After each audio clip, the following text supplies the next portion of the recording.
See, there's a word called Ishvara Pranidhanani.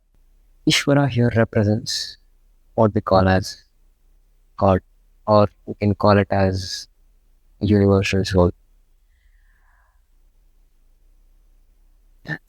We all do numerous actions or involved in one or the other karma throughout the day, throughout our lifetime or lifespan, whatever it is. Once we start to get involved in these actions or karmas or the responsibilities or the work, some sense of burden in the perspective of false responsibility falls on us. Okay. Uh, with or without our own knowledge, we are held accountable for those karmas or those actions. What started off as just pure love for the work becomes kind of monotonous and tedious and boring when it continues for a longer duration. How do you overcome this? Is there a means through which you can free yourself from this? Because each and every karma that you involve yourself with, each activity that you indulge yourself in, be it interpersonal or personal or family responsible, the family responsibilities or whatever it is it possible for you to feel free irrespective of whatever actions, karmas that you indulge yourself in? Can that be possible? Yes. This is where the concept of Ishwar Pranidhanani comes in. All the karmas that we indulge ourselves in, all the actions that we indulge ourselves in, we hold ourselves as accountable, or the people who are involved in it as accountable. Say, okay, we are responsible for it. 24 hours in a day. Okay. 12 hours you're awake or 14 hours you're awake. You indulge yourself in on that particular day to whatever number of karmas or actions you're involved in. By the time your day ends, you close your eyes and you fall asleep, your karma has to die and it shouldn't be carried forward the next day. You understand what I'm trying to say? Everything that you did on that particular day has to end on that particular day itself. This is what we call as Ishvara Pranidhanani. I'll explain this. Something happens today, you carry this same thought, the same experiences, the same emotions that was awakened when you go to bed, when you fall asleep, and that continues for the next day also. And the next day, so on and so forth. For some people, it may continue for years together. Whatever activities, actions, or karmas that you are involved in, at the end of the day, when you're about to complete the day, when you're about to fall asleep, the text of yoga says, finish it then and there. Or in other words, cut it off there and there and leave it so that it doesn't get carried forward to the next day. How do you do this? It's not as easy as I say, because ego comes into picture, mind comes into picture, your intelligence comes into picture. You may want to let go of it, but your ego won't. Okay, you've taken care of your ego, but your intellect won't. Your intellect will run in hundreds of places, coming up with hundreds of reasons as to why you shouldn't let go of it.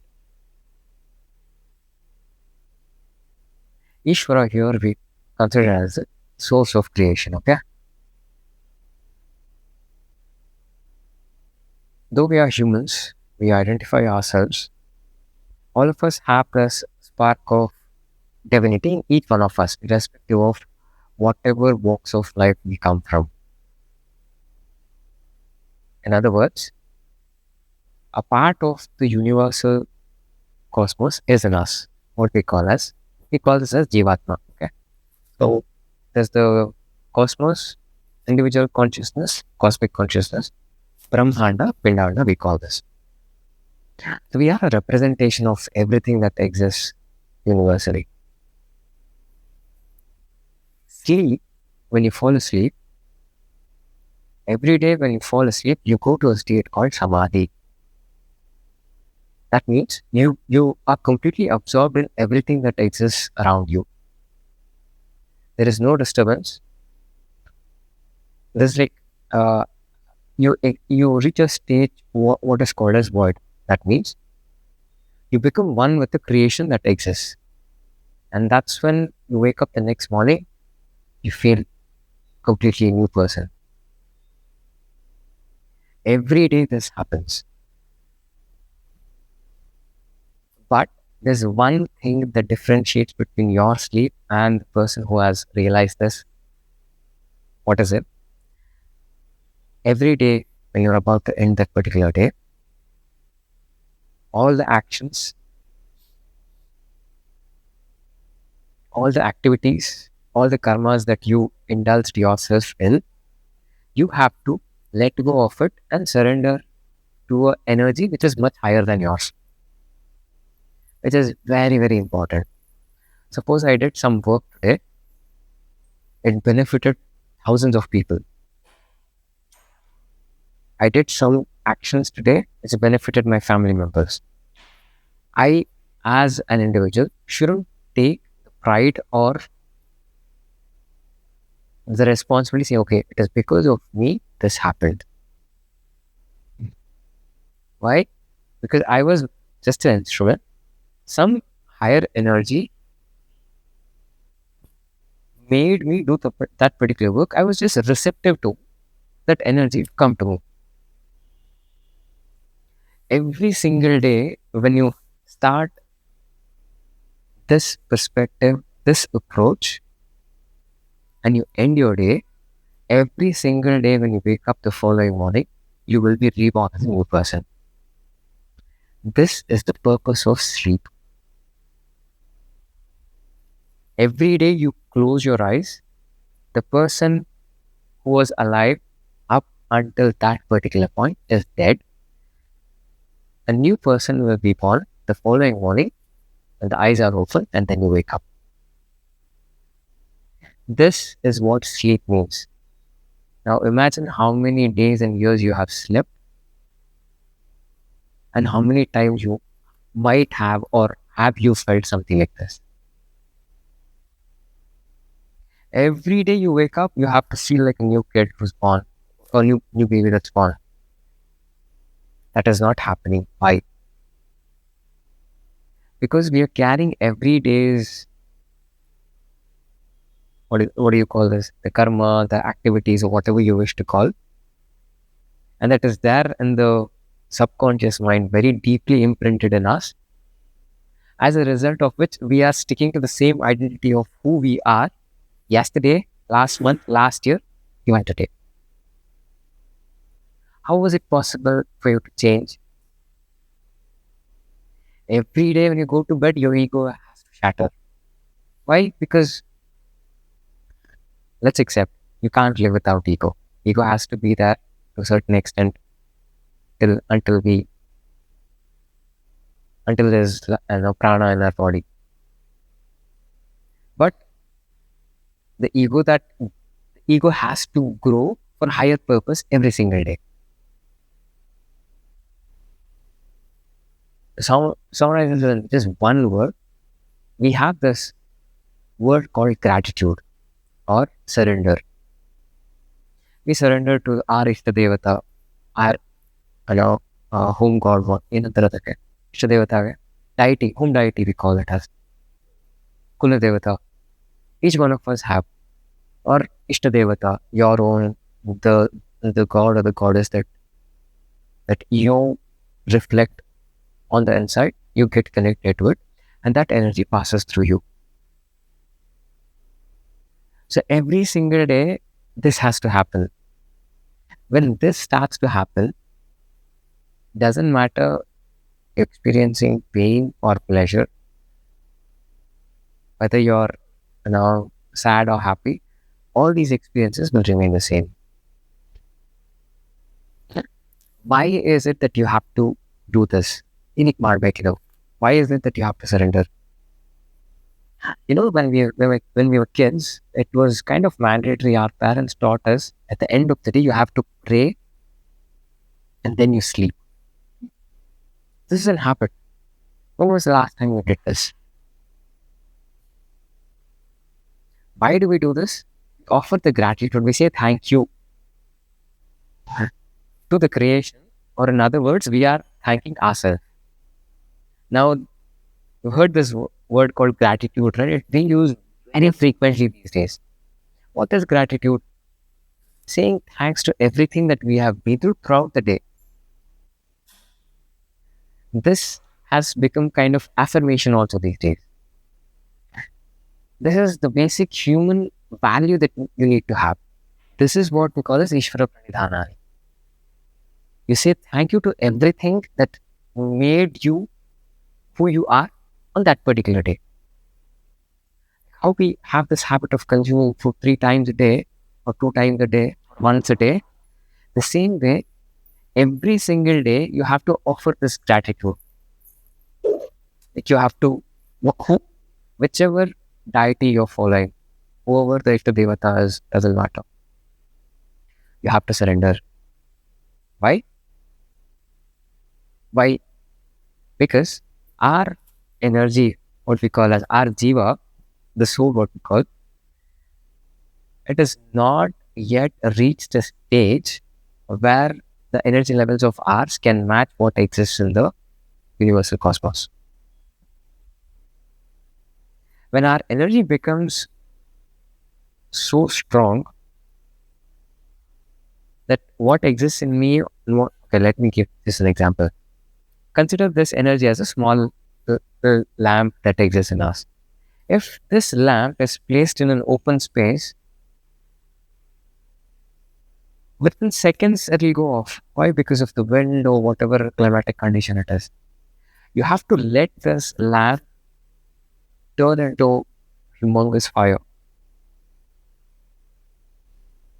And then it doesn't matter where you move this, even if it rains, if there's a lot of wind, doesn't matter. You will be burning bright enough to share the light with everyone that is there around you. You saying gratitude, you offering gratitude to yourself, or you offering the prayer for yourself every single day is like you fueling this. There's a fire burning inside you. Every day when you fall asleep, you add, and then the fire grows. Every single day, this approach of surrendering, saying, okay, whatever I am, whatever I have done, this is not mine. This is how you're supposed to end your day. Every single day, before you finish your whatever work that is to be done, and you're about to end your day, this is how your day has to end. And this shouldn't happen like once a year or at the time of the year. No. Every single day, this has to be a process. Why this has to be done? Again, when you continuously start to pursue this every single day, every year, ever since you're born until you breathe your last, they say you start to become closer and closer to the energy which helps you move towards a higher frequency. We all, you know this, right? All of us vibrate in one particular frequency. Okay? You meet people of your wavelength, of your frequency, of your intelligence, and it's purely based on you. If you don't have smart people around you, because you're not smart enough yet, except not doesn't make any difference. You don't have intellectual giants around you because you're not intellectually strong enough. How you are here and how your actions are is how the people around you are. Yeah, and I think you've heard this, right? And this is being used quite often these days. They say who you are is the average of five people that you spend time with. Have you heard this? Now, for example, me, you spend time with me. A part of me does exist in you. So you have to be very, very careful in letting these people around you. One person is healthy, sane, calm, and composed in the home. Naturally, everyone will become like that by time, not like just 1 or 2 days. It all starts with one. You start offering this gratitude, you start to evolve. And why this needs to be done? Because one person starts to change, by default, people around him start to change. You start to say thank you to the food. We have this habit of uh, chanting the shloka before we eat, right? Bhojana shloka. You know Bhojana shloka? Like before we eat something, we say a prayer. Annapurneshwari or Brahma, whatever it is. Why? Why do we do that? Yeah, it's our way of thanking not just the person who created the dish, but the source of the creation itself. These days, what's happening in all the activities and all the karmas and all the things that you are involved in, gratitude is gone. Yeah, this uh, feeling of thankfulness is dead. First of all, you're not thankful for yourself. Why not would you be thankful for anything and everything that exists? How many of the I don't want to say, but this is how it is. Every single activity of yours, every single action of yours, you have to consider, okay, it's because of a higher energy, I'm able to pursue this and I'm able to do this. Whatever the achievements that you reach, or whatever work that you imagined, that you wouldn't have imagined in your wildest dreams, if that starts to happen and you finish it, you don't hold yourself accountable for that. It's because of a higher energy. Every single day, when you start to develop this approach, so we have this a word called whatever you do, offer it to the lotus feet of the god. Have you heard this? This is widely used and everywhere in Bharat. Whatever you do, offer it to the lotus feet of the god. Kiltiravairo. Every single religion has this. Why? Why do they say? Because all the activities and all the actions, if you start to hold yourself accountable, it's like boosting your ego from the inside for all the wrong reasons.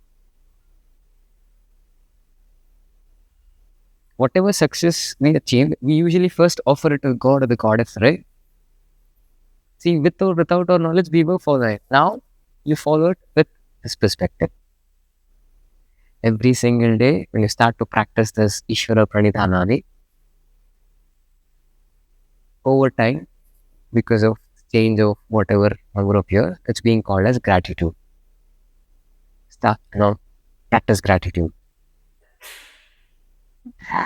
This is very, very essential if you want to have a sound sleep, a subtle sleep, and a deep sleep.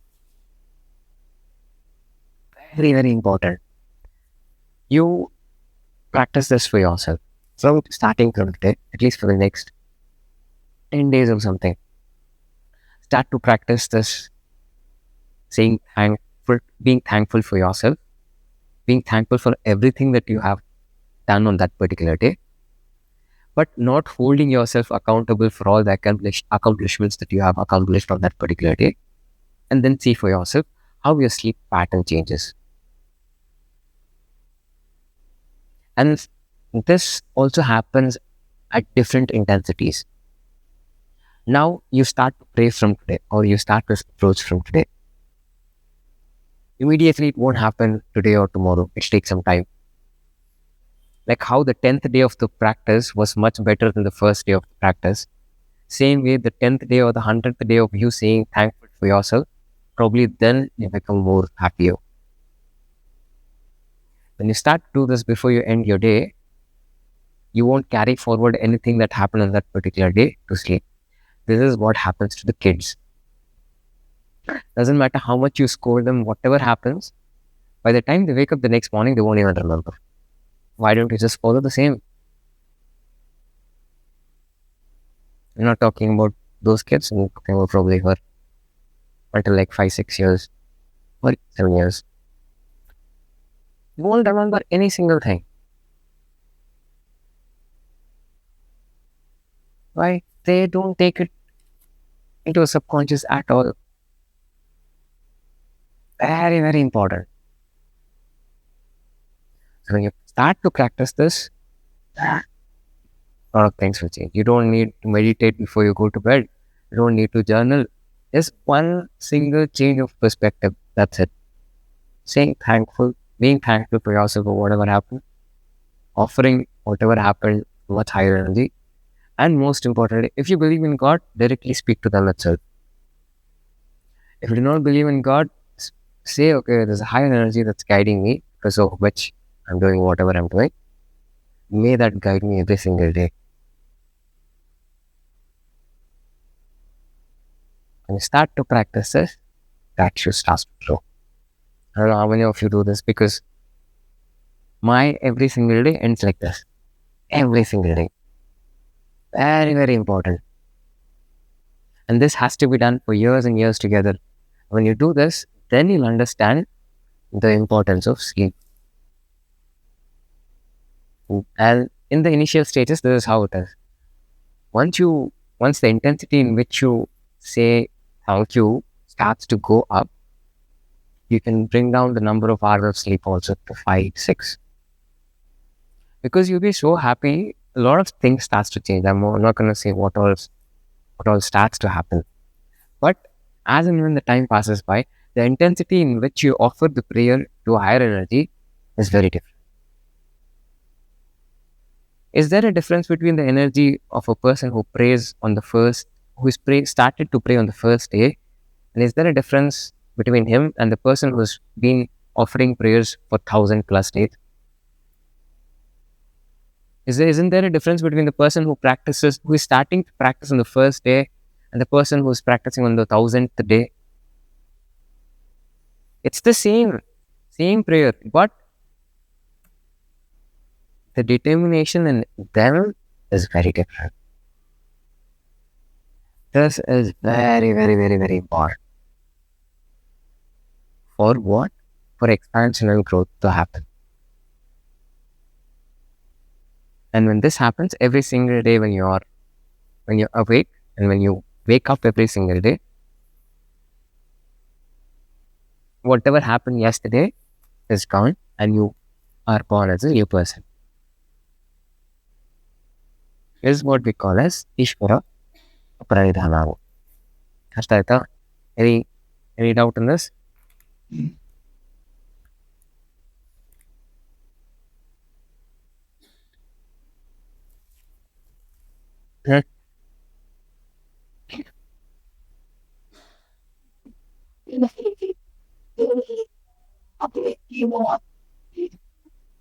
ದೇವ್ರ ಕೇಳಿಯ ಸಹಜವಾಗಿ ವ್ಯಕ್ತಿಗೆ ಹೋಗುತ್ತೆ.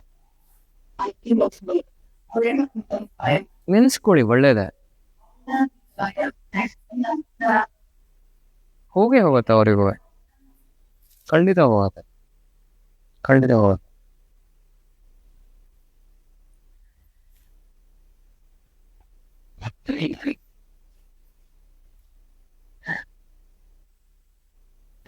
Okay, you all you've started practicing yoga. Okay, some of them are practicing for years together, and you started just now, couple of months.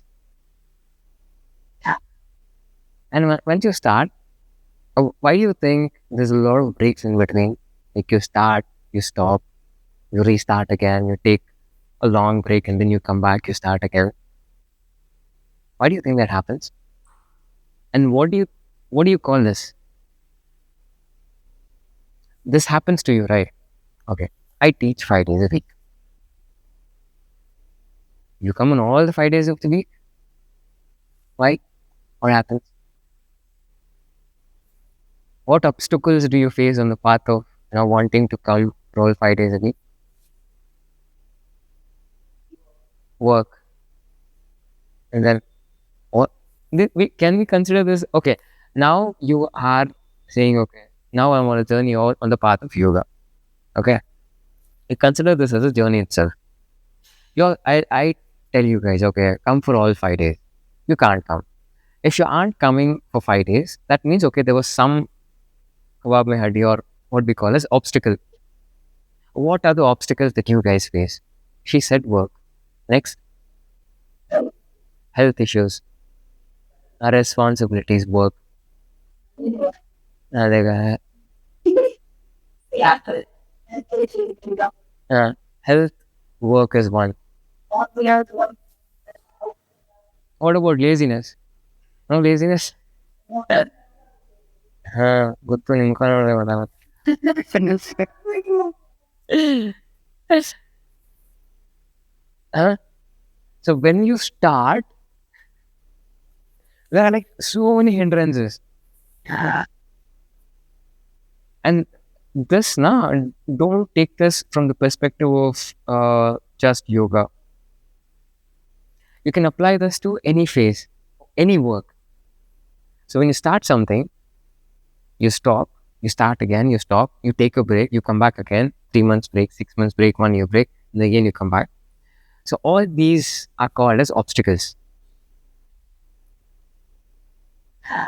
In yoga, we call this as antarayas. I'm like, yeah, you know, first, Should- So we call this as obstacles on the path. So since we are talking about yoga, we'll understand this from the perspective of yoga itself. The first thing that she said was health issues.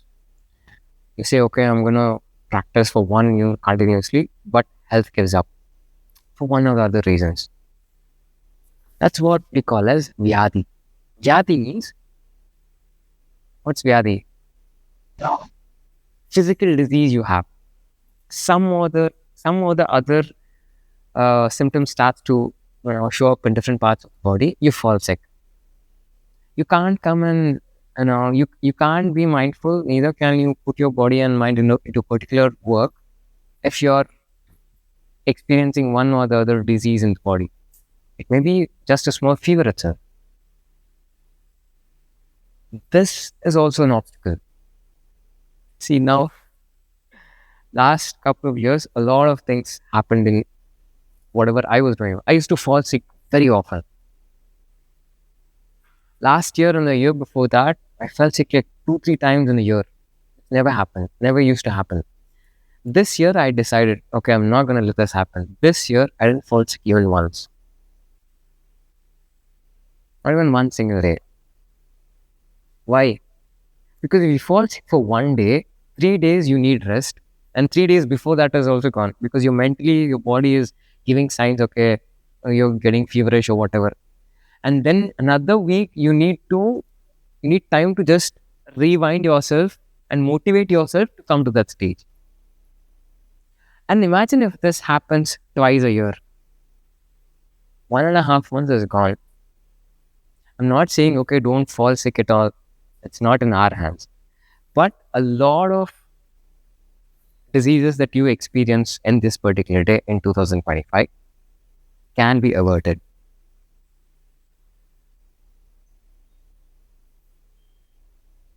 Imagine 12 months you decide, okay, I'm going to do 1.5 months is gone. Isn't that a big loss for you? In a lot of means. And don't apply this only from the yoga perspective. Apply this in whatever way you can. I am going to, this will be an open-ended discussion. You apply this to whatever spheres of life that you're coming from. You fall sick, you lose control over your mind. body functions go haywire, your food habits is gone, your sleep is gone for a toss, everything just becomes completely imbalanced. You will be bedridden, and then laziness creeps in, and then some medicine, and if that medicine has steroids, that makes even the situation even worse by that. Just by falling sick. Now there's winter. Okay. Running nose, gone case. My father, he has running nose. Last 5 days non-stop he's on bed. And your running nose happens. Headache starts to headaches by default. There's running nose throughout the year, throughout the day. And then there's buzzing of the ears. Just by one small change in the climate.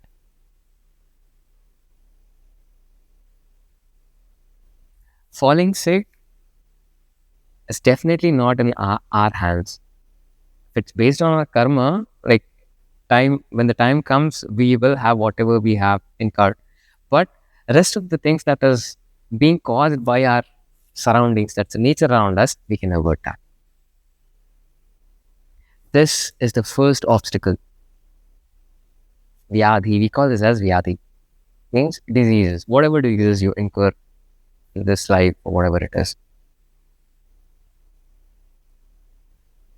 Second one, what she said, Chana, mental laziness. The body is craving for, it's asking for you to do the things that keeps it healthy, but you don't. There's this sluggishness within you. It's a mental laziness. So it's like you are killing yourself. Chana is what we call as mental laziness. This is the biggest obstacle that is being faced by individual these days. Body is asking, no one is that reach a stage where they can't even understand what the body is asking for. See, suppose you come and start to practice asana. If you don't practice for 3 or 4 days, you feel a kind of uneasiness. Like the body is craving for it. Like how when there's hunger, the stomach asks for food. Same way when you start to move, a new energy starts to come within you. This is a good addiction. And it's the easiest way for you to be mentally sane. Because when you become mentally lazy, body becomes lazy. Right? You've experienced this? And your intellect also becomes lazy. If you have to be very, very sharp, the body has to be in its prime. Or if not, if you reach a stage where you're no longer affected by how the body functions, I mean, if your intellect is very, very sharp, then it's a different case altogether. But jhana, what we call as mental laziness, you have to, when it's time or when it's your responsibility for you to do whatever is needed to keep the body in a healthy condition, if the mind says no, throw that mind in the dustbin and do what is needed. Because if you keep giving importance to the mind, it will take its own course of action. You've experienced this, right? Most of the times your body says yes, your mind says no. Your mind says no, your body says yes. I say, throw the mind, throw the body, keep it aside, you say yes. Say no to the body, say no to the mind, say yes to yourself. Does this make sense? Because if you keep responding to how your body feels, okay, I make you do a lot of practices today, starts to ache a lot tomorrow morning, and by the time you wake up, you decide, okay, I'm not going to go today. It wasn't you, it was your body. Dhyana. Mentally, you have to make sure the laziness doesn't creep in. This is another obstacle. If you become mentally lazy, gone. You've seen, right? Now, in India and actually worldwide also, obesity is becoming an epidemic. It already is an epidemic. Every one in third person or every one in fourth person is obese. How did this happen? It's just mental laziness. Because once the mental laziness comes in, naturally you'll become physically lazy. Isn't that like a big obstacle? Okay, now you start your journey. You go and start your journey at one particular place under one particular teacher. You've gone there as a seeker. You've gone there seeking the knowledge. Instead of learning what they are offering, you start to doubt the person from whom you're learning itself. Samshaya. It doesn't matter even if you don't know anything about it. You are questioning the integrity of the person from whom you're learning. Your interest is very, very important. There's even a line also. It doesn't matter how bad the teacher is.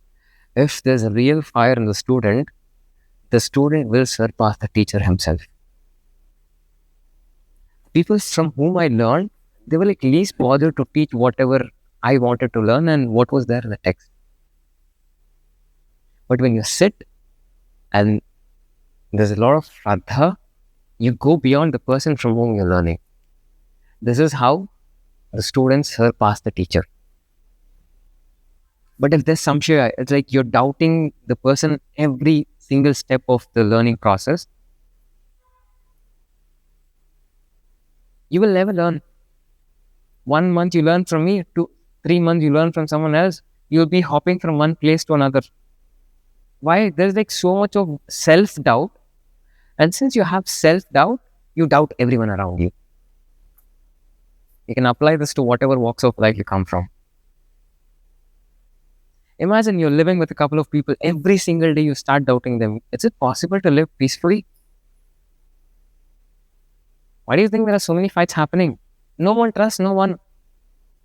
And that can be applied to the society, country, state, whatever city. There's absolutely no trust or faith in anything on and anyone or anything that's happening around. This is one of the biggest obstacles. And what is the source of it? Why do you doubt something? You doubt something or you doubt a person because you doubt yourself. Because when there is that much of shraddha in you and you've reached a stage where there's no self-doubt, all the people that you meet will be the same. You'll meet only the ones who are well established in themselves. How you are on the inside and whatever people you meet on the outside is one and the same. For someone who's full faith within yourself, you'll meet only those kinds of individuals. If you're a person who's always doubtful, then those are the individuals you'll be surrounded with. This can't happen. Because if you keep doubting every other teacher that you start to meet, when will you even grow as a student? As I said, it doesn't matter how bad the teacher is. If the shraddha in the student is established, done. An energy which is much higher than what the teacher can comprehend will be passed on to the student. Just by pure shraddha. Nothing else. This is the third one. Samshaya. Fourth one. Pramada. Yeah, pramada.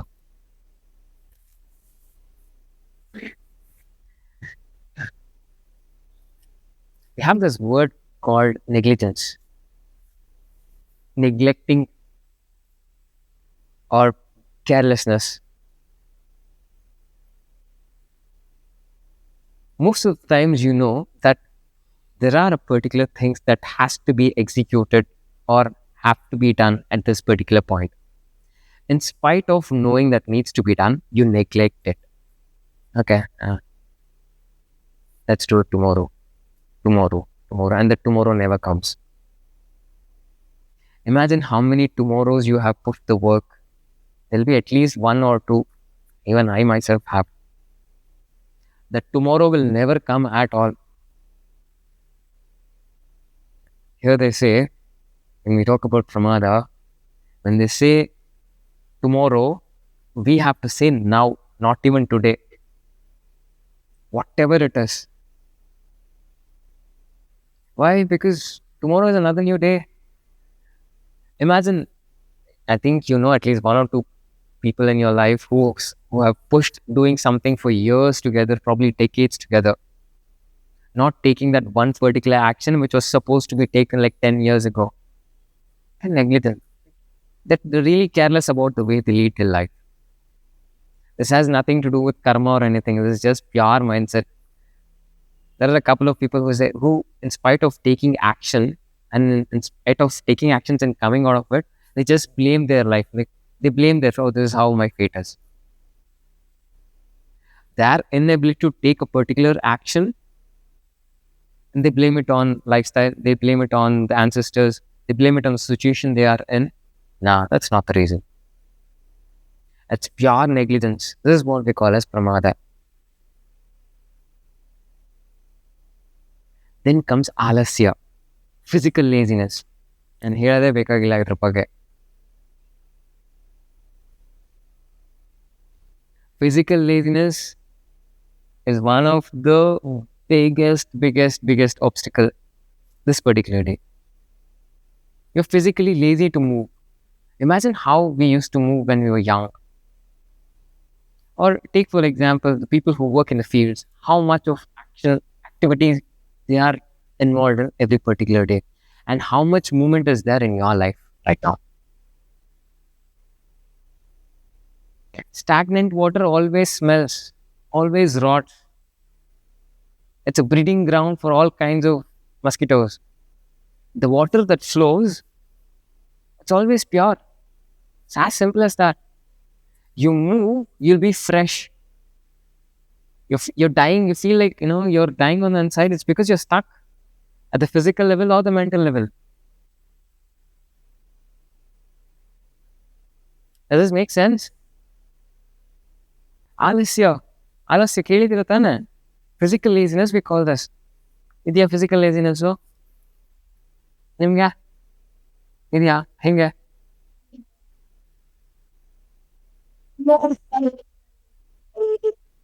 ಅದು ಬೇರೆ. Talking about just pure physical laziness. ಭಾನುವಾರ ಮನೇಲಿ ಇರೋದು, ಒಂದು ಲೋಟ ತೆಗೆದು ಇಲ್ಲಿಂದ ಆ ಕಡೆ ಇರಕ್ಕೂ ಸೋಂಬೇರಿತನ. ಅಯ್ಯೋ ಬೇಡ ಬಿಡು. ಅಲ್ಲೇ ಇರುತ್ತೆ water filter.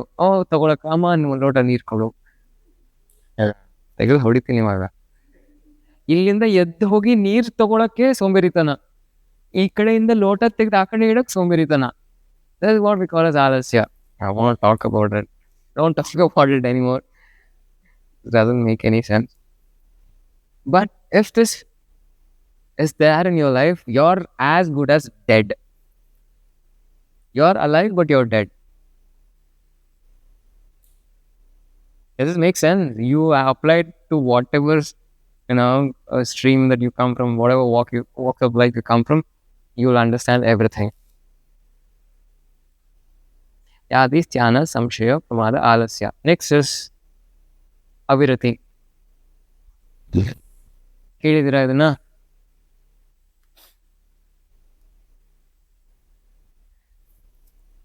You know what your capacity is, how much your stomach can take. Maximum 2 chapatis, 3 chapatis. Each one of you know, right? What is your capacity to eat? And there's a sense of control in what you eat also. Or there's a platter full of all different kinds of dishes. You see everything very colorful and bright. You lose absolutely no control of senses at all. You end up finishing the whole platter. Lack of control. Why? Too much of sensual gratification craving is there. Nothing big now. One big thali gone, 5 hours of sleep. The day is done. This is what we call as avirati. Isn't this an obstacle? Imagine I tell you, okay, tomorrow I'm teaching pranayama early in the morning. The previous night you go up, end up eating a big thali. No pranayama. Just nidra. There's absolutely no control at all. Lack of control. This you can apply not just for food, but whatever, again, walks of life you come from. Too much of pleasure through the senses is very dangerous. When I say senses, I mean touch, taste, smell, sight, and hearing. You always want to hear good things about yourself. One bad thing someone tells about you, gone. Like one full day, 1 month, you're upset. You always want to see pleasurable things. You always want to taste pleasurable food.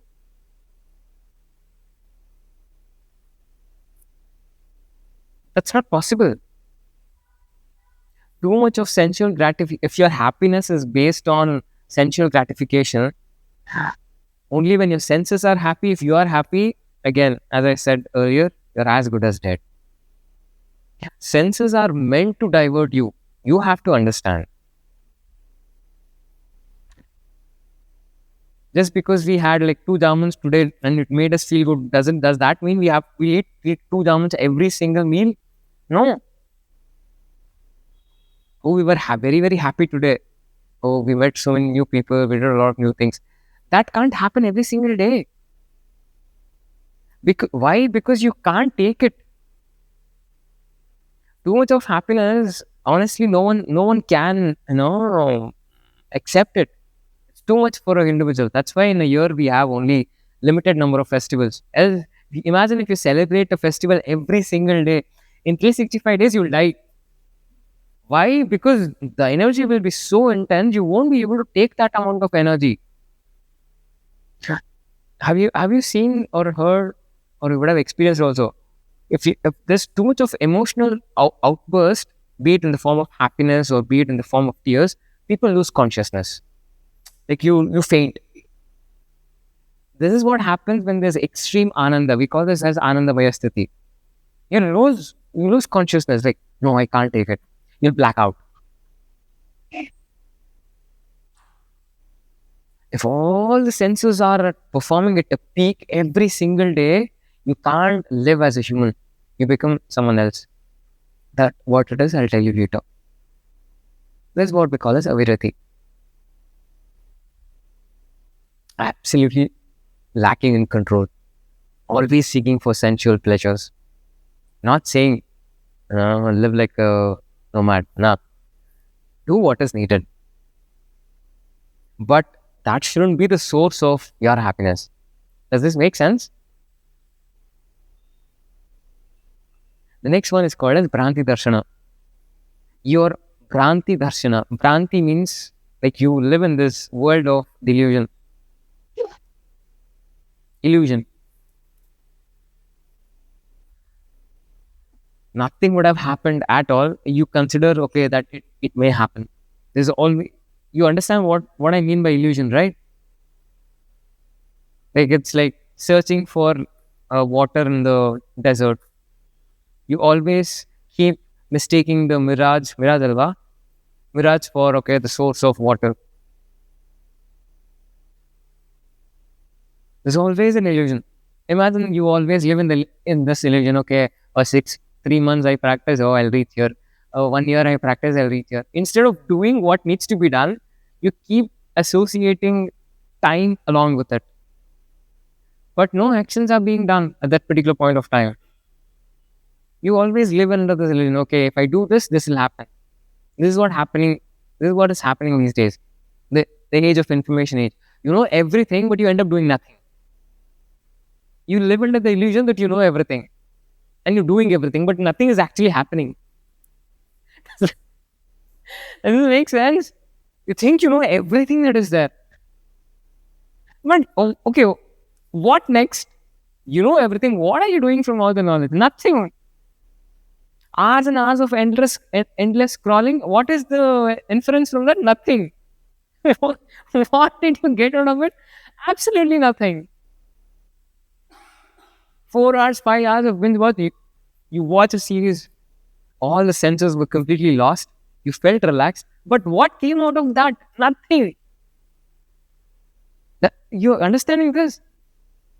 So we are living into the illusion saying, okay, if we do this, if we indulge ourselves in, whatever, we want to indulge in, or it gives us this feel good factor. What nonsense. Huh? And then we pacify ourselves saying, oh, okay, we did something really grateful today. That's an achievement for us. Huh? Because no one is there to, point out and say, okay, what you did was whatever it is. Isn't this an obstacle? Huh? Oh, 5 years I've been coming practicing. But what 5 years? What 5 years you came? Okay, 5 years means you come maximum. You devote maximum of 1 hour per day, 365 days in a year. You didn't dedicate 365 hours also.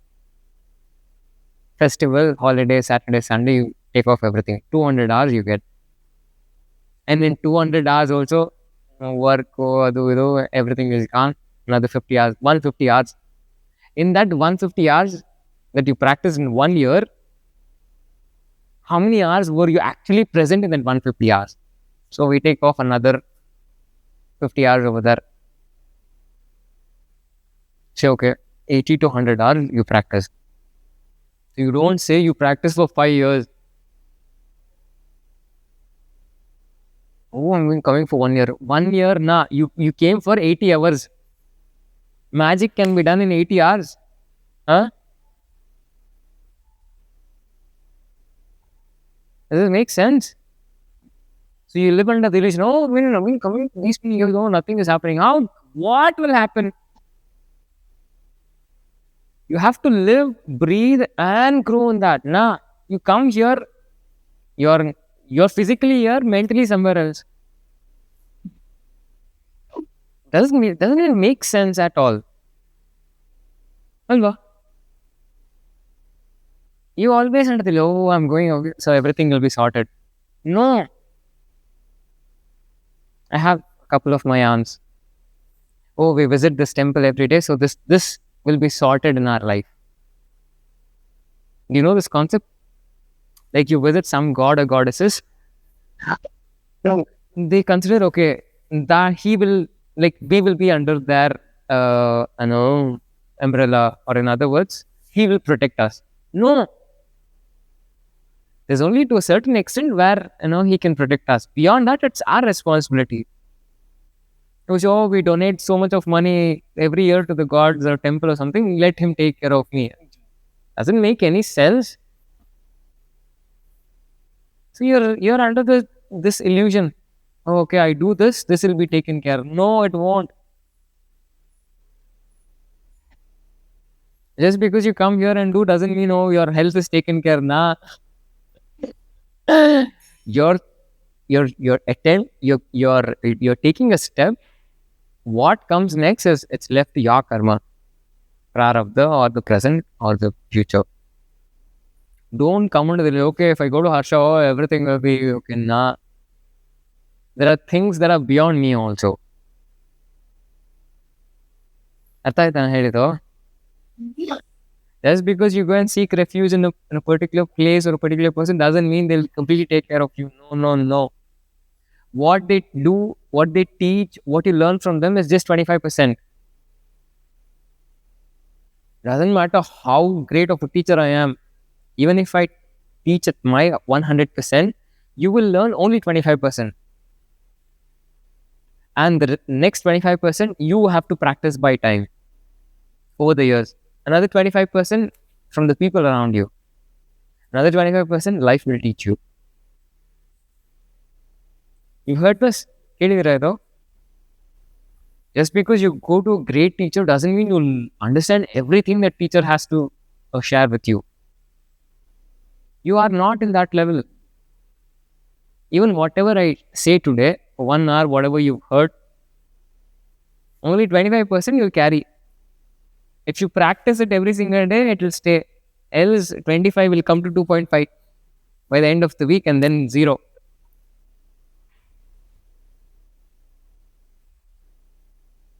And when all these things are happening, how is it possible to stay in a stable state of mind? Is it possible when you have mental laziness, physical laziness, when you live in this world of delusion, every other day you're falling sick? The mind becomes completely unstable, isn't it? Imagine, have you heard? I think you would have encountered at least one or other person who very oftenly falls sick.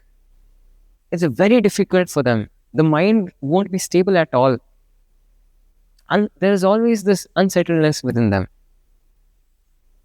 Oh, and they fall sick, and they cure themselves, and then they start to wonder, oh, am I going to fall sick again after a few weeks?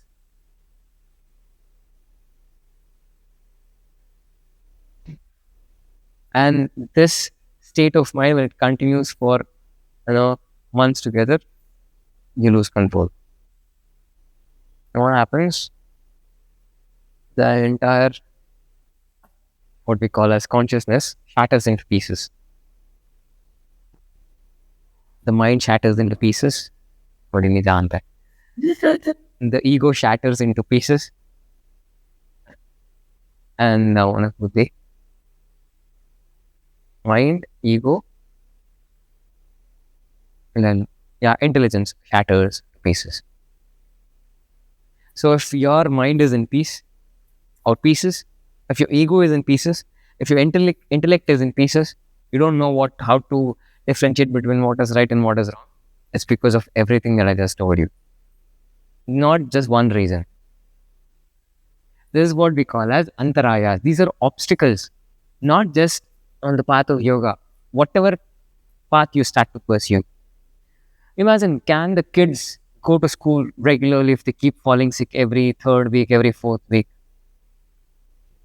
If they're physically lazy to not wake up at all, they can't go on time to school.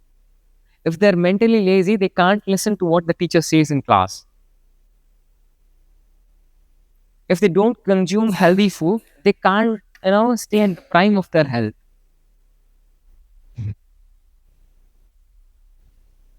This, whatever I told you right now, this is universal. Apply this to whatever walk of life that you are pursuing right now, whatever path of knowledge you pursue. This is just obstacle, nothing else. This is not like one big thing that has come into your life and which is which is unsolvable. Now, यादिस्त्यान संशय प्रमादालस्य अविरति प्रान्तदर्शन अलब्धु भूमिकत्व अनवसितत्व चित्त विक्षेपते अंतरायः. This is one sutra, 30th sutra of the first chapter. All the obstacles that you face falls into this category. If you start to study the text of yoga and want to come up with solutions to pull yourself out of the misery or the problems that you are sucked into, this is the understanding that's needed. But what happens? One last thing I'm going to share. When you experience all these things that I just explained to you, if this continues for years together, you keep falling sick, you're mentally lazy, you're physically lazy, you always live under the illusion, you're delusional about things, your mind is scattered into pieces. What happens? Yenagata. When someone falls sick every other month, continues for years together, what happens? They become weak. There's a lot of sorrow within them, dukkha. There's like the emotional pain starts to exist. And they become mentally weak, daurmanasya. Why do people get into fights? Have you ever thought? Why does the hand come up and then and you end up slapping someone? You reach that peak of emotional status where words fall short and you arrive at a conclusion saying, okay, only if I get physical can this message be passed on to the other person. What does this even mean? You lose control of the motor organs, the hands. Emotionally, you reach such peak, naturally the hands or the legs take over, and then your hands or the legs speak for you. Else, if your emotions are under your own control, complete control, your hands, your legs will never ever reach a stage, or you won't reach a stage where you'd have to use them. You end up slapping someone or kicking someone. Why? Because you've reached that zenith of zenith state where there's nothing more for you to share verbally. Actions are the only means. But if you make peace with everything that is there with respect to the senses, you do not bring sorrow into place. You do not let pain be the driving factor. Then you won't end up in any physical fight. If you're fighting a person who slaps you or gets into a stage of anger, that's an indication, okay, there's something deep rooted problem in them. What is the problem? Whatever the problems that I just told you. Either they fall sick every now and then, they're very, very doubtful. There's a lot of physical laziness, there's a lot of mental laziness, there's delusion, there's no trust. Their mind is scattered into pieces. Anger is the source of, all these are the source of anger. This is what we call as obstacles or what we call as antarayas on the path of yoga. Don't confine this just yoga. Apply this to whatever spheres of life that you come in, whatever walks of life you come in. Whatever problems that you experience, if you take yoga as the basis, you can categorize all the problems that you have in life in all these categories. Okay? Okay, there's something called as routine, which is very, very important. Routine. Every single person has a routine that he or she needs to follow. I have a particular routine in which I wake up, what time I consume food, when I sleep, how I rest, how I speak, what my actions are. Last 2 years, what happened? I was you when you're sometimes way too driven by wanting to do a particular work, you forget your own self. Up until last 2 years, I never did deviate from any of my routines at all. No compromise. Why? Because my state of mind is very, very important. I can't please thousands of people in the outside world and then feel sad on the inside. Right? Never compromise on sleep, never compromise on eating habits, and everything that needs to be done to keep the body in a healthy state, like the practices that we do and the dhyana sadhana that we do. So all that went out of pace. When this happened, the years of almost 1.5 decades of whatever the discipline that I had brought into my being just went for a toss. And then the body gave up. When this happened, naturally the food wasn't consumed at the right point of time. Body starts, there's a lot of tiredness. Last year around this time, last year and the year before that, I had like severe cold during winter. Now I come by bike in the morning. Nothing. That's why I made pranayama mandatory like now every week once, because I saw that myself up until I didn't stop, up until I wasn't stopped. Last 2 years I didn't do anything, and it was so obvious and natural for me. Because if that hadn't happened, I wouldn't have realized, okay, what was happening. Everything, because up until that, 2023, nah, I don't even remember taking, paracetamol or crocin or anything. Zero. Because up until then, the priority was me. The day you start prioritizing your health and well-being for the sake of others, gone case. You start adjusting everything of yours to manage and accumulate others into that fold, becomes very, very difficult. I became a kind of a people pleaser. And then I said no.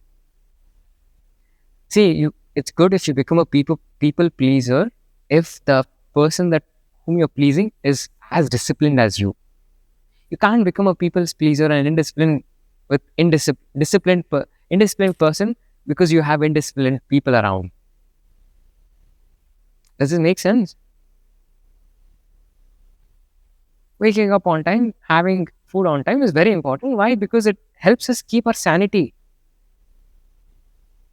I imagine you end up being with a person who's like wakes up at like 10, 12 o'clock in the afternoon. You're having your lunch, that person is just waking up. Doesn't make any sense. It just throws off your rhythm completely.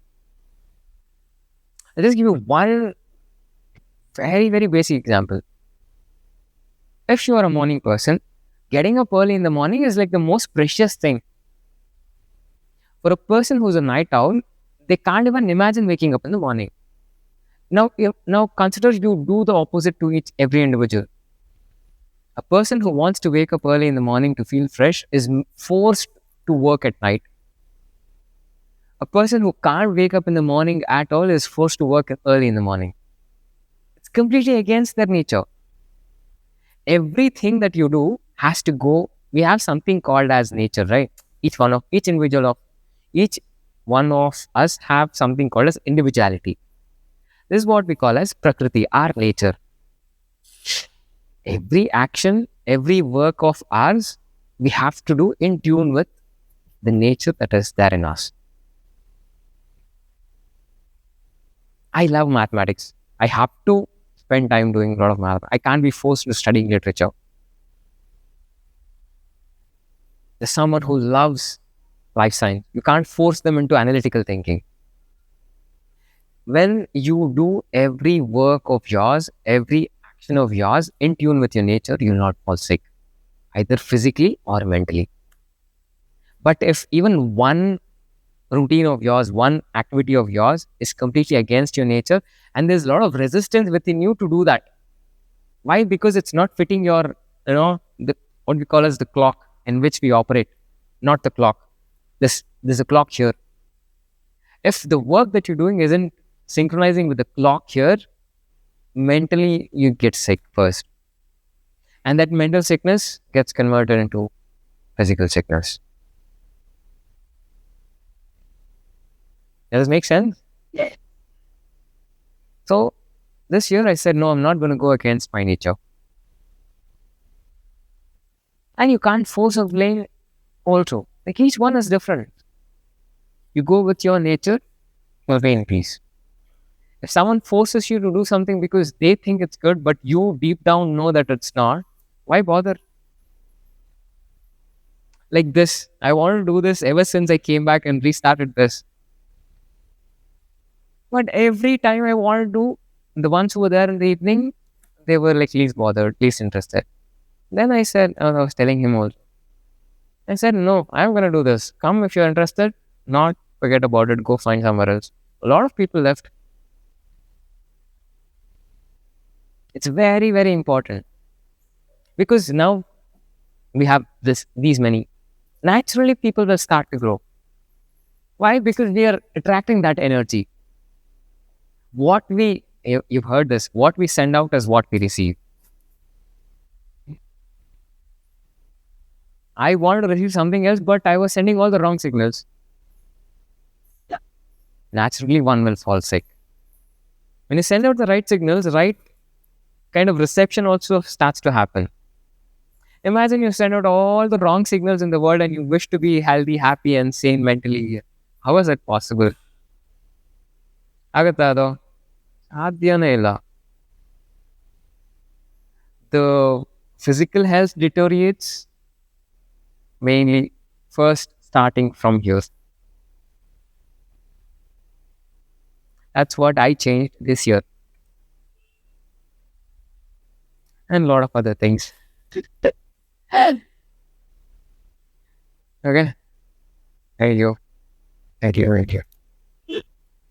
ಓದಕ್ಕೆ start ಮಾಡ್ತೀರಾ, ನಿಮ್ಗೆ interest ಇರಲ್ಲ ಆ subject ಅಂದರೆ, what is the secret to start to study it? 5 minutes timer. ನಾನು next 5 ನಿಮಿಷ ಮಾತ್ರ ಇದನ್ನು ಮಾಡ್ತೀನಿ ಅಂತ ಶುರು ಮಾಡಿ. 5 ನಿಮಿಷ ಮಾಡಿ, ಆವಾಗ you'll get a hang of it. 5 ನಿಮಿಷ ಆಯ್ತಾ, ಟೈಮರ್ ಚೇಂಜ್ ಮಾಡಿ. ಇದು ಮಾಡ್ತೀರಾ ನೀವು? ಪ್ರೊಮೋಂಡೋ ಮೆಥಡ್ ಫಾಲೋ ಮಾಡ್ತೀರಾ ಓದಕ್ಕೆ? ಹಾಂ, ಒಂದೊಂದು ಸತಿ ಎಲ್ಲ ಒಂದು ದಿನಕ್ಕೆ ಅಟ್ಲೀಸ್ಟ್ ಒಂದು 20-30 ಸತಿ ಟೈಮರ್ ಹೊಡಿತಾರೆ ನನ್ನ ವಾಚಲ್ಲಿ. ನನ್ನ ವಾಚ್ ಹಾಕೊಂಡಿರೋದು ಸುಮ್ಮನೆ ಶೋಕಿಗೆ ಅಂತ ಅಲ್ಲ, ಸ್ಮಾರ್ಟ್ ವಾಚ್ ಬೇಕು ಅಂತ. ಎಲ್ಲ ಇದೆ ಇದರಲ್ಲಿ. I use this feature. I'm like least interested in doing something. I say I'm going to do it only for 5 minutes maximum. 5 minutes ಗೊತ್ತಲ್ವಾ ನಿಮಗೆ? You know this right? ಹಂಗೆ ಮಾಡೋಕ್ಕೆ ಶುರು ಮಾಡಿ. ಆವಾಗ ನಿಧಾನಕ್ಕೆ ಆಗ್ತಾ ಹೋಗುತ್ತೆ.